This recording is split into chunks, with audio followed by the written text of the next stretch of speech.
नमस्कार मित्रों, मैं हूं नैटन भानु और आपका इस चैनल पर स्वागत है। मित्रों, आगे बढ़ने से पहले एक रिक्वेस्ट, जो भी पहली बार चैनल पर आए हैं या जिन्होंने सब्सक्राइब नहीं किया तो प्लीज़ सब्सक्राइब करें। ठीक है, कुछ काम ही मैं आने वाला हूं।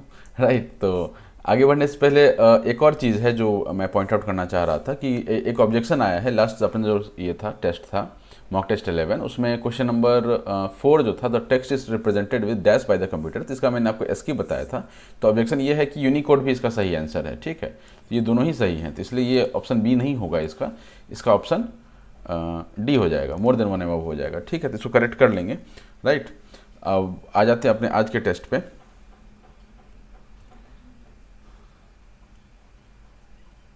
ठीक, तो अपना टेस्ट जो है इसमें अब मॉक टेस्ट 12 है, इसमें अपन थोड़ा उप्स देखेंगे, थोड़ा बेसिक्स देखेंगे, मतलब फंडामेंटल कंप्यूटर्स देखेंगे।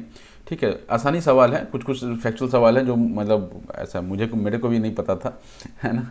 तो आपको ये देखना है और याद कर लेना है, क्योंकि मोस्टली फैक्ट बेस्ड ही हैं। ठीक है, उप्स वाले सवाल आसानी है। तो आइए पहला सवाल देखते हैं। Fire wire is associated with, क्या है। अब ये फायर वायर मैंने कभी सुना नहीं था, मतलब ठीक है, I haven't used iOS device, तो फायर वायर का मुझे आइडिया नहीं था। iOS एज इन मैकबुक का मैं बात कर रहा हूँ। तो फायर वायर क्या है, एप्पल कंप्यूटर से ये है, एसोसिएटेड है। किस चीज़ से एसोसिएटेड है, एप्पल कंप्यूटर से। ठीक है, 1999 में कुछ इनका पोर्ट सिस्टम है। Basically fire wire is basic port system type का कुछ चीज़ है। ठीक है, जो इन्होंने अडॉप्ट किया था 1999 में। किसने किया था, कि एप्पल ने किया था। ठीक है, अब ये जो डिवाइस यूज़ कर रहे होंगे उनको आइडिया होगा शायद फायर वायर का, बट जनरली अपन विंडोज़ वगैरह में इस पोर्ट का शायद यूज़ नहीं करते हैं। ठीक है, तो काम का चीज़ ध्यान रखिए, बाकी चीज़ भूल जाइए। फुल फॉर्म ऑफ CDR क्या होता है। ठीक है, अब फुल फॉर्म CDR होता है कॉम्पैक्ट डिस्क रिकॉर्डेबल। ठीक है, कॉम्पैक्ट डिस्क, CD मतलब तो कॉम्पैक्ट डिस्क होता है, and R is for recordable. ठीक है, ये याद रखिएगा, रीडर रीराइटेबल नहीं होता है, ये आपको स्पेशली याद रखना है। ठीक है ना, तो इसको हम लोग A मार्क करते हैं। विच पोर्ट्स कैन सेंड और receive 1 byte at a time. ठीक है, 1 byte data at a time, मतलब सेंड भी कर सकता है, रिसीव भी कर सकता है। ये कौन होते हैं, पैरेलल पोर्ट्स होते हैं। ठीक है, एक साथ क्या हो रहा है, इधर जा भी रहा है और इधर आ भी रहा है ना, तो हम लोग बोल सकते हैं कि ये दोनों पैरेलल दिख रहे हैं ना, तो इस हिसाब से आप याद रख लेंगे कि इसका आंसर पैरेलल पोर्ट्स है। ठीक है, ये मतलब अजीबोगरीब फैक्चुअल सवाल है, मतलब NCERT में, मतलब 12th में मैंने कभी कंप्यूटर पढ़ा नहीं। राइट, उसके बाद मैं चला गया NIT Durgapur, but AIEEE exam qualify करके, बट 12th में तो कंप्यूटर था नहीं, तो ये सब चीज़ों का जो बेसिक जो है ना, वो बहुत लोगों का वीक होता है।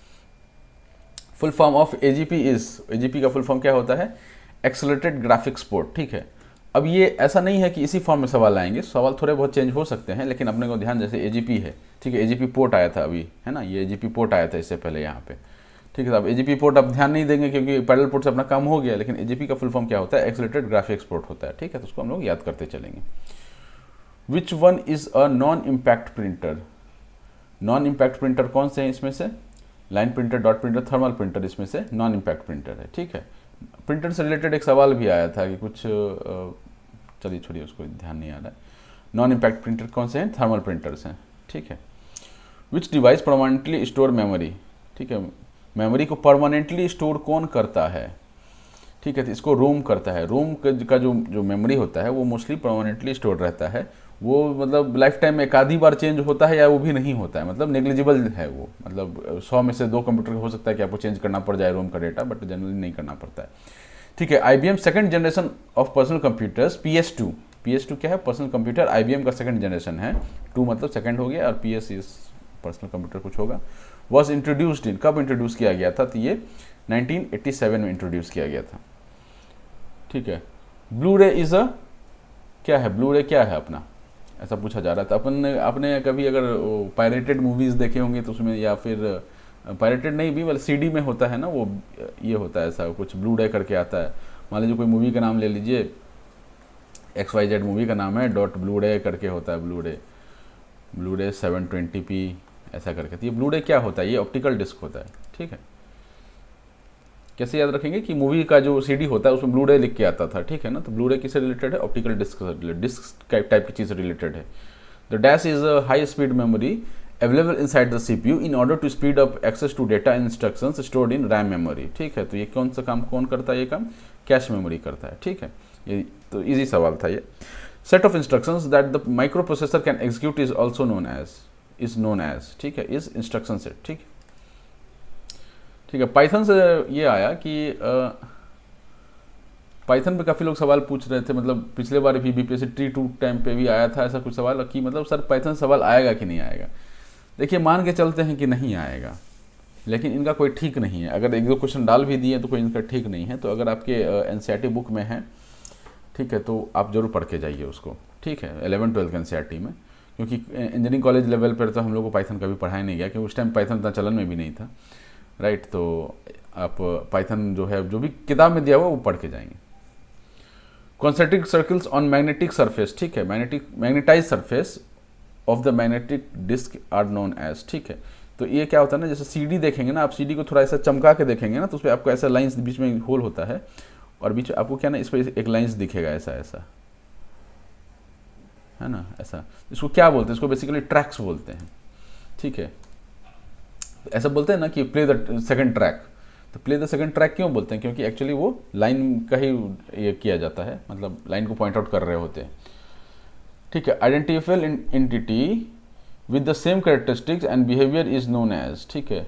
तो ये सीधा सीधे अपने को याद रखना है, इसका ऑब्जेक्ट आंसर हो जाता है, ठीक है। ऑब्जेक्ट का डेफिनेशन ही यही है कि object is identifiable entity with same characteristics and behaviour, ठीक है। The wrapping up of data and operation functions into a single unit, ठीक है। तो क्या कर रहे हैं हम लोग, सिंगल यूनिट में इसको डाल रहे हैं, डेटा और फंक्शन सब कोड, ऑपरेशन है फंक्शन है, ठीक है। तो इसको हम लोग इनकैप्सुलेशन बोलते हैं, राइट। चलिए, dash means the organising principle of a program, it is an approach to programming, ठीक है। तो इसमें इसका आंसर मतलब अब ये जैसा है, अजीब सा सवाल है ना, ये कुछ टेक्निकल सवाल नहीं है, बस एक एनसीईआरटी का लाइन उठाया हुआ है, राइट। तो ये पैराडाइम हो जाता है इसका आंसर, ठीक है। Paradigm means the organising principle of a program. A class whose properties are inherited by other classes is also known as base class। जिसको इनहेरिट कर रहे हैं उसको बेस बोलते हैं ना, जो इनहेरिट हो रहा है that is inherited class. Dash is ability for a message or data to be processed in more than one form, ठीक है। More than one form word से ही पता चल जाता है कि पॉलीमॉर्फ की बात हो रही है। पॉली मतलब मोर, पॉली मतलब क्या होता है, पॉली मीन्स मेनी, ठीक है। तो यहीं से पता चल जाता है मोर देन वन फॉर्म जो है वो पॉलीमॉर्फिज्म का हो जाता है, ये आंसर हो जाएगा। और dash is an identifiable piece of code with a program with set of input output.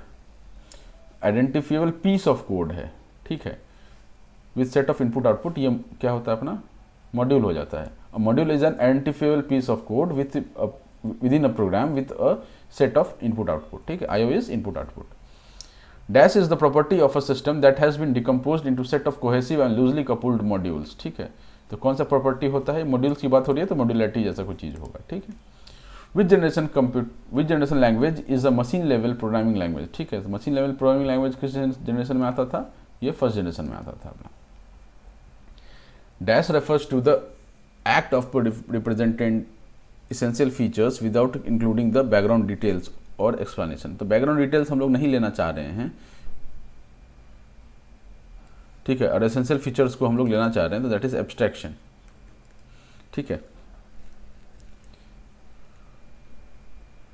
ये बहुत बेसिक सवाल है। When a class owns an object of another class then it is which class relationship, ठीक है। तो ये has a relationship होता है। इसमें क्या होता है ना, ये आपका एक क्लास है और ये आपका एक क्लास है ना, both the classes are linked through object, ठीक है। तो ऑब्जेक्ट से दोनों क्लास है वो लिंक होते हैं, तो ये इससे भी लिंक्ड है, ये इससे भी लिंक्ड है, तो इस केस में इसको हैज़ अ रिलेशनशिप बोलते हैं। तो होता क्या है कि आप क्या है ना, ये क्लास है तो इस क्लास का आप एक ऑब्जेक्ट बनाएंगे। तो आपने क्या किया, इस क्लास का एक ऑब्जेक्ट बनाया, ये ओ, ठीक है। अब ये ओ जो है इसको भी अगर ये कर रहा है तो लिंक हो रहा है, तो ये क्या हो जाएगा, हैज़ अ रिलेशनशिप हो जाएगा, ठीक है। ये सवाल आ सकता है। A dash is a template blueprint representing a group of objects that share common properties and relationship, ठीक है। तो इसका आंसर क्या हो जाएगा अपना, क्लास हो जाएगा, CLS। अब एक और लाइन पढ़ लेते हैं। A class is a template blueprint representing a group of objects that share common properties and relationship। तो ये स्टेटमेंट वाइज हैं, ठीक है। आप बीपीएससी ट्री 2 में देखे होंगे कि सीधा सीधी डेफिनेशन ही पूछा है, कम से कम 10 डेफिनेशन उठा के पूछें, तो इस तरह का सीधा डेफिनेशन उठा के पूछ सकता है।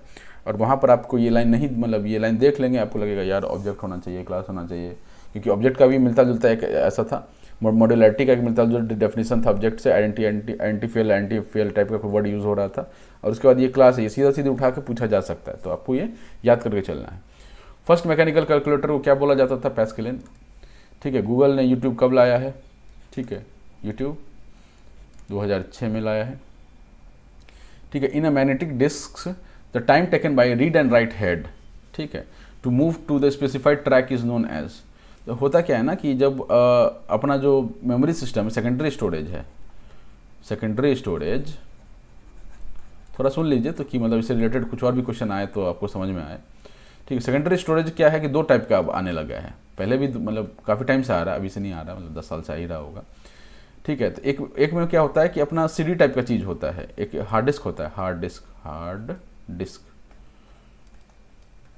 ठीक है, इंटरनल हार्ड डिस्क बोल लेते हैं, एक्सटर्नल इंटरनल, अंदर में हार्ड डिस्क लगा होता है किसी भी लैपटॉप या कंप्यूटर में। ठीक है, और दूसरा होता है solid state drive, solid state drive.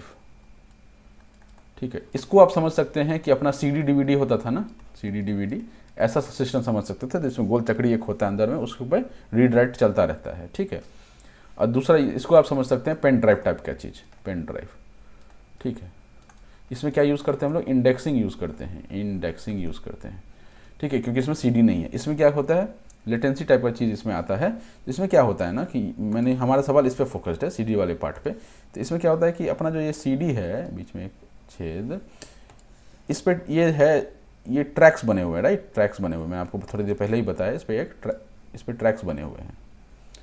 ठीक, तो कोई भी डेटा जो स्टोर होता है ना, तो उसको जो पढ़ने के लिए जाता है, मतलब जो अपना कंप्यूटर है, उसका जो मेमोरी है, उसमें से कोई डेटा उसको उठा के लेके आना है, तो वो क्या करता है कि रीड राइट हेड, ये रीड राइट हेड जो है एक पॉइंट टाइप का होता है। आपने अगर कोई मूवी देखा हो जिसमें बड़ा सा एक सीडी चलाते थे पुराने ज़माने में, ठीक है, एक भोंपू लगा होता था और एक बड़ा सा सीडी चलाते थे, उस पर क्या होता, एक पॉइंट टाइप का चीज़ रख देते थे, वो गोल सीडी गोल गोल घूमता रहता था, वो उसको रीड राइट करता जाता था।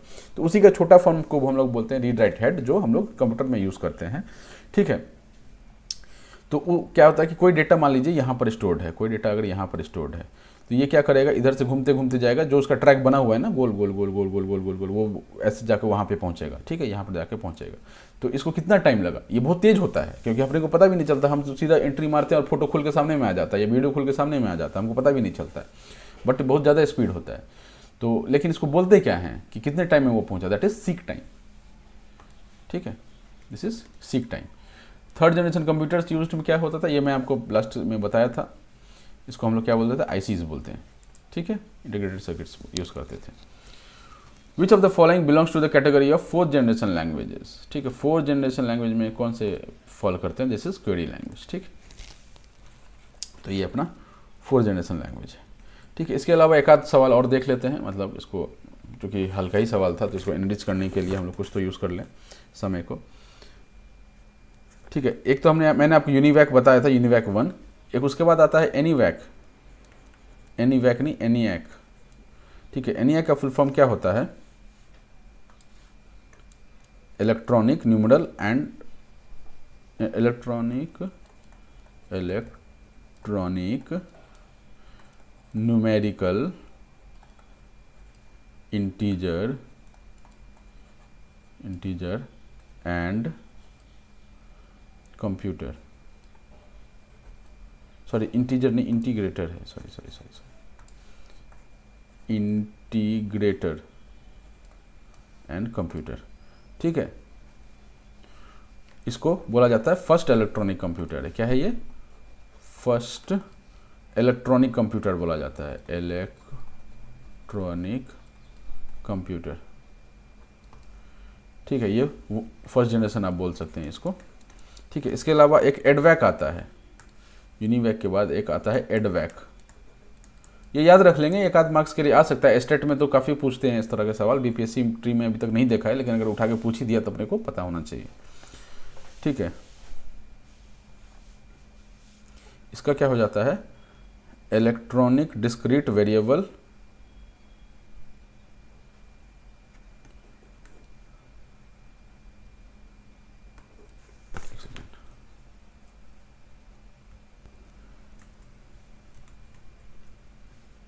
इलेक्ट्रॉनिक डिस्क्रीट वेरिएबल ऑटोमेटिक ठीक है कंप्यूटर। ठीक है, इसके माई बाप कौन है? इसके माई बाप के तौर पर आप नाम याद रख सकते हैं न्यूमैन का। न्यूमैन आर्किटेक्चर यूज़ करते हैं ना, वो हमने सवाल में भी देखा था, जॉन वन न्यूमैन का यूज़ करके था, तो अभी वन न्यूमैन आर्किटेक्चर हम लोग यूज़ करते हैं, तो इसके माई बाप ये लोग थे। ठीक है, इसके बाद कुछ कंप्यूटर लैंग्वेजेस हैं, उनके थोड़े फुल फॉर्म्स देख लेते हैं और हम लोग रैप अप करते हैं।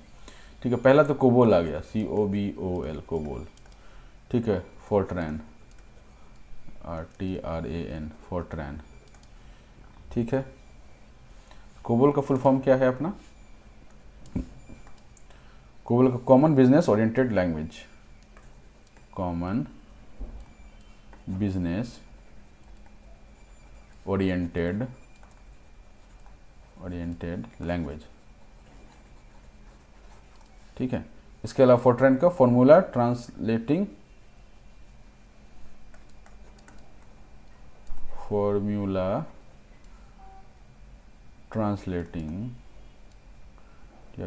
Translating system.